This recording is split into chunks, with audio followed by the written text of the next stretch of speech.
For the past few years, there's just been so much new gaming hardware dropped to bring us our favorite pixel pastimes that's been dope, expensive, fun, a totally legal lifesaver. Like, the amount of choice you have right now as a gamer on whatever budget the economy sets your life's difficulty on is actually insane, and one of the more positive things that we have going on in the overall scheme of gaming.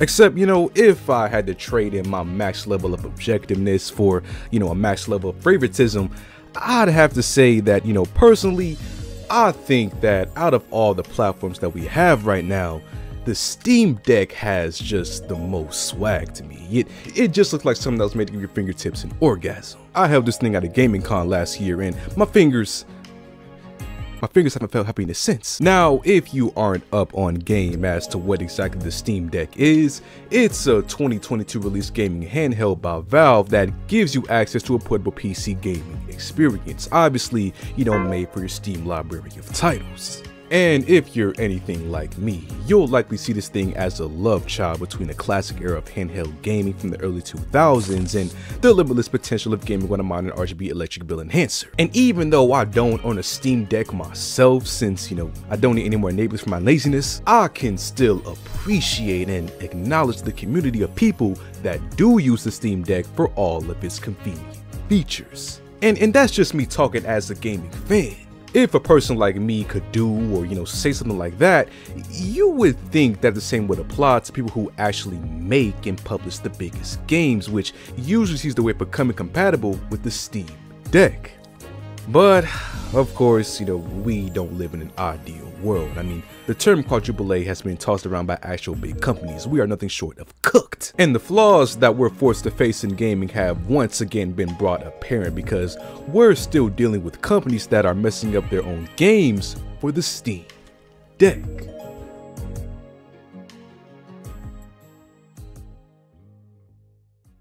Now, the Steam Deck is able to run almost every game that's able to be offered on the Steam Store library.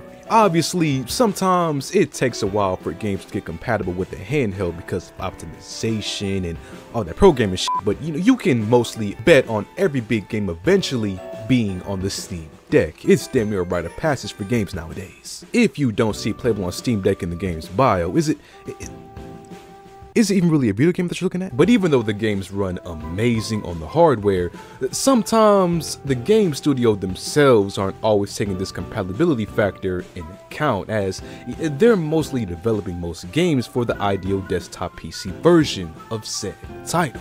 And so that brings us to the case right now with the ongoing battle of current EA titles that are mostly unplayable on the Steam Deck because of any cheat feature that the studio have introduced to their games since last year. You see, EA noticed that they had a little bit of a cheating problem in their online PvP games and decided to take very extreme measures to make sure nothing got in the way of their elaborate video game monetary markets and microtransaction strategies. Oh, and so players can have fun. I'm sure they cared about that somewhere too. And so because of all this, they started to launch something called a kernel level anti-cheat system into all of their games one by one. Now, if you don't know what kernel level anti-cheat is, kernel level anti-cheat is a new sneaky industry norm of online protection that does a little more than, simple file scans on your PC to see if you got any naughty applications running in the background. Nah, kernel level anti-cheat is some actual scary shit because it gives the anti-cheat program complete access and control of your hardware as it operates at the lowest level of your system as possible. Not only that, but it's also been connected to bringing down PC performance when it's in use for some people. So it's overall not only a scary thing if misused or God forbid compromised, but also just a pain in the ass to try and game with depending on your build.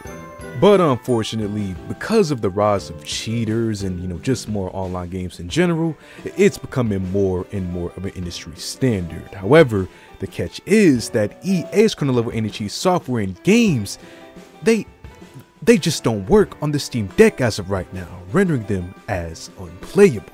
Games by EA that have been dubbed fruitless on the handheld include FC24, Plants vs. Zombies 2, Battlefield 2042, and most recently, Battlefield 5.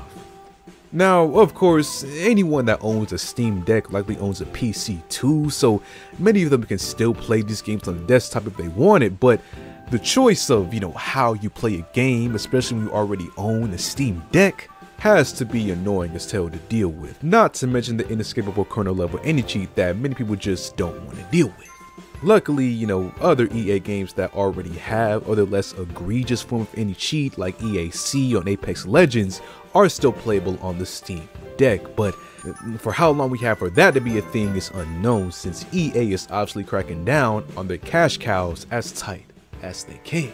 Like, I wouldn't be surprised if they started charging just to keep Apex on the Steam Deck. We're in scary times right now. But of course, that is the latest on these EA games on the Steam Deck that have kernel level anti-cheat software in them. Hopefully they don't continue this trend of adding this kernel level anti-cheat into more of their games, but we'll just have to wait and see what the future holds for EA games on the Steam Deck in the future.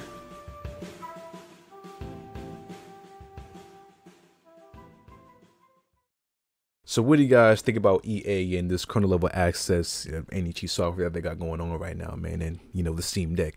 Feel free to comment down below. If you like the video, subscribe if you haven't already, and I'll see you on the next one.